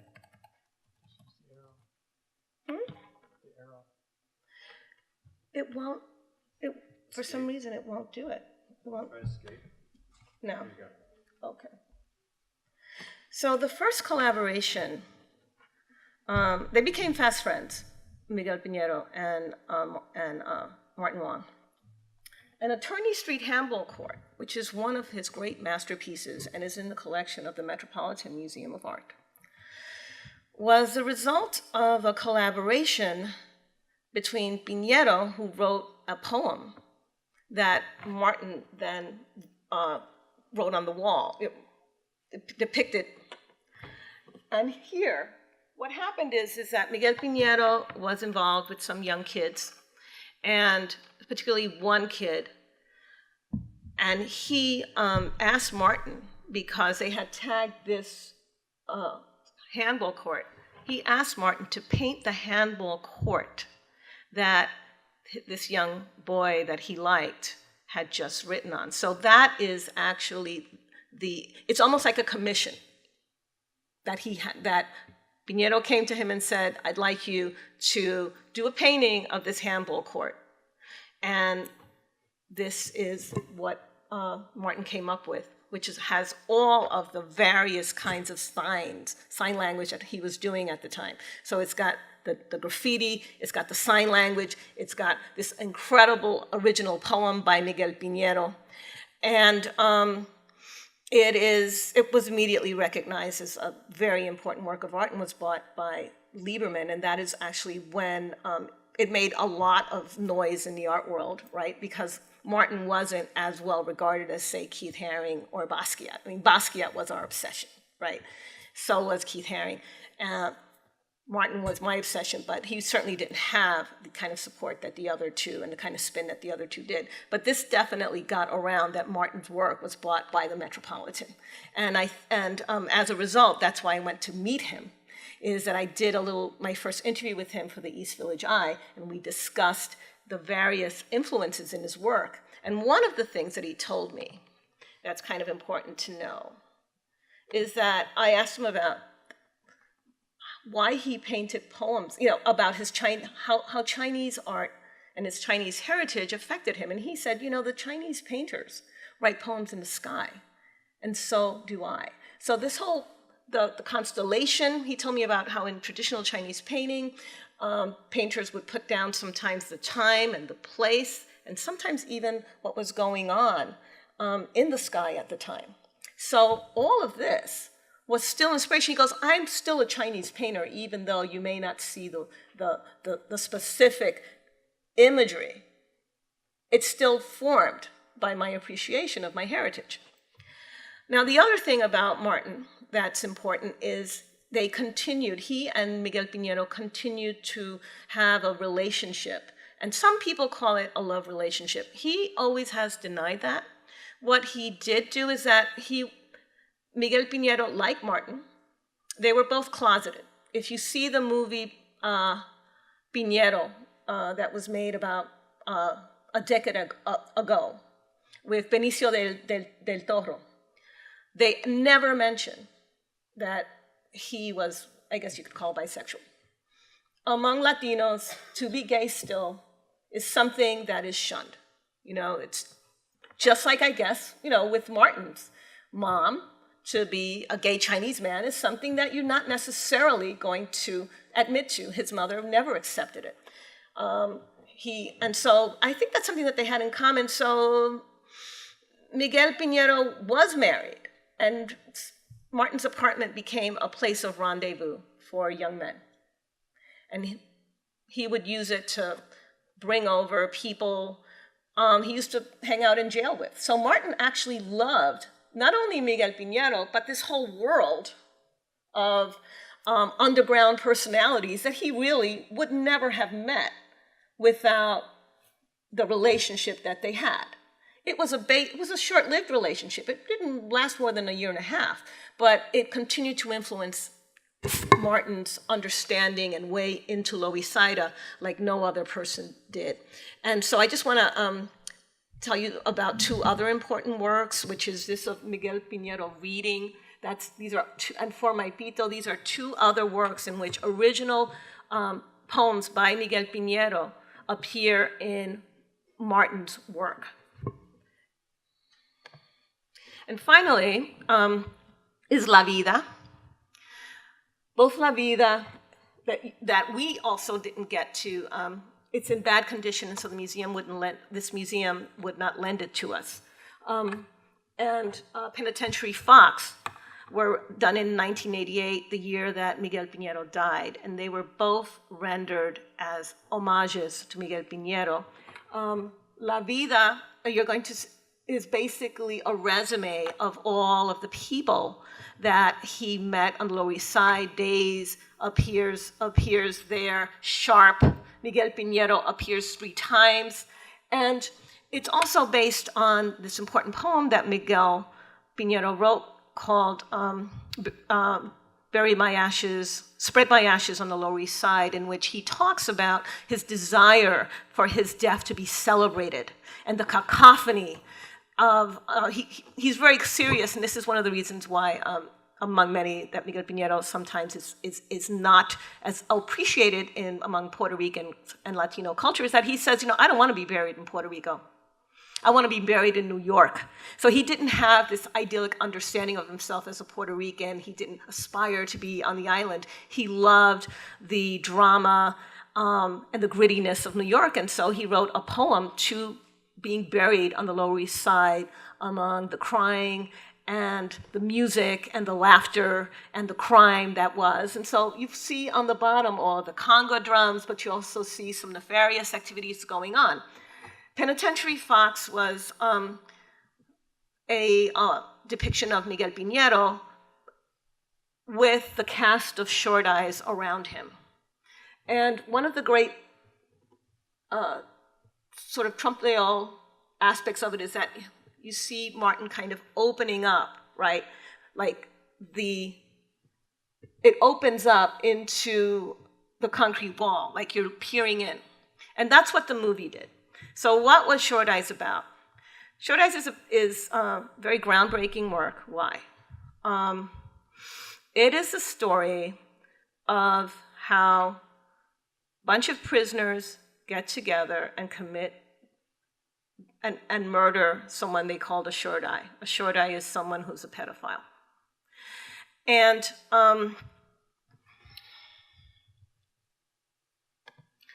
why it captivated audiences so much is that it depicted prison as a very complex place. It's a place of creativity, as a place where men may fall in love, but also as a place of justice, that even among prisoners there was a moral code. And so it's all about how a bunch of these prisoners get together and decide that they were going to take justice into their own hands and kill this guy that was accused of being a pedophile. So in this work, you have a number of prison paintings in this exhibition. And what I'd like you to consider is how complexly laden they are. It's inspired both by Miguel Piñero's works, but also by Martin's own yearning for a homo-social space. And seeing that homo-social space as a place where he would be free. So there's this sense always that prison is both a shelter, but it's also, and has been, a place of inspiration for many of us of color. Many writers that's when they had the opportunity as rebels to actually produce work, was in prison. So he understood this very complicated way in which prison has been formative, a formative experience, both good and bad, on men of color. So I just wanted you to see this. And now we get to Cupcake and Paco, or the Assumption, according to San Miguelito. And here, this is a scene from Short Eyes. In Short Eyes, there's a whole sub-theme where there's a young man, very attractive young man, the first time in prison. And so a bunch of the older prisoners kind of have a bet as to who is going to have sex with him first. And there's a running leitmotif of one prisoner in particular saying, I'm going to get him first. And he tries to be nice. Others people try to be threatening. The way that Martin reconceives of this is of a love story. There's never any, this is all about power and power relationships, but Martin thinks about this as a very romantic love story. And here, this guy is pleading that for his love for the other guy, for Paco. Paco and Cupcake. So there's a sense of rethinking of a scene of Miguel Piñero's, which is all about power and making it about love. This is Reckless, and that is a picture of Sharp. Sharp was a really, really cute kid, very handsome. When he was probably around 16 years old or 17 years old when this photo was made. Now, there has been some discussion about Martin's admiration for young men, but what I can tell you, at least with Sharp, is that this is based on a photograph that is in the show. In that show, Sharp is in bed. And I asked Sharp, hey, where'd you get that? He goes, well, me and my mom were taking a drive, we're taking some cross-country trip or something with Martin. So that was taken in a hotel room where we were staying. So there's, the fact that his mom was there, right? Sharp's mom was actually there on the trip with Martin was a revelation to me. So I want you to not always think that Martin didn't respect these young men and that there was always some shenanigans going on. Maybe it was going on, like this work is an expression of what he wished would be going on, but he was pretty respectful or else he'd get punched out. And he knew who to mess with, and it certainly wasn't with Sharp or Lee. And we've seen that Sharp today, he's gotten quite big. He's also a great painter, but he's also gained quite a bit of weight, as we all have in our old age. Okay, and I want to end. Actually, I only have 2 more slides. Okay, so I want to end with this idea of this painting you have in your collection as well. And what I love about this painting is that it depicts the prison, but there you've got these alien ships that seem to be going to maybe invade and break people out of this prison. So this idea that Martin had of prison wasn't only just about oppression, it was also about creativity. There's also a component of utopia and escape in Martin's work. I really see it as fundamentally very optimistic. This is a painting that was mine. Martin made that painting for me for an exhibition that I did called Reconquista. And I'm a person who has always kind of championed Martin to be accepted as a Chino-Latino, as a first-generation Chino-Latino painter. In other words, I often argue that in the discipline, the emerging discipline of Latino art in the United States, we can't be so rigid about ethnicity and about admitting people into the canon only based on ethnicity. But if someone has done such important work as Martin has, worked with such important poets, depicted our community, and actually was part of our community, and I just want to leave you with this, that he is as much Latino as me and deserves that kind of respect. And I want to leave you with these two. This is one of my favorite photos of Martin, which has that big heart, which I like to think about as, you know, the love that he had for Loisaida. And in the background, that doorway actually has a number of names of poets in the neighborhood. So he was really aware of so much of our literature that has been overlooked by the mainstream. He read it, he loved it. And Caribe, what I love about that work in particular, besides having the Puerto Rican flag, is again, you get that sense of you looking at the subject and the subject looking back. And then there's that wonderful green light in which I always interpret this painting as very much giving this street life that traditional, you know, Latino middle-class people have looked down on as just trash. Well, he's given us that green light to say we're a complex people. Martin's own work is uneven in terms of like its depiction of women. He practically never depicted Latina women. It's just, but that doesn't make it any less important, any less respectful, and overall, I just want to say that it was such a great pleasure to put together this show, and I'm so thrilled that all of you have responded to it in such different ways, and thank you.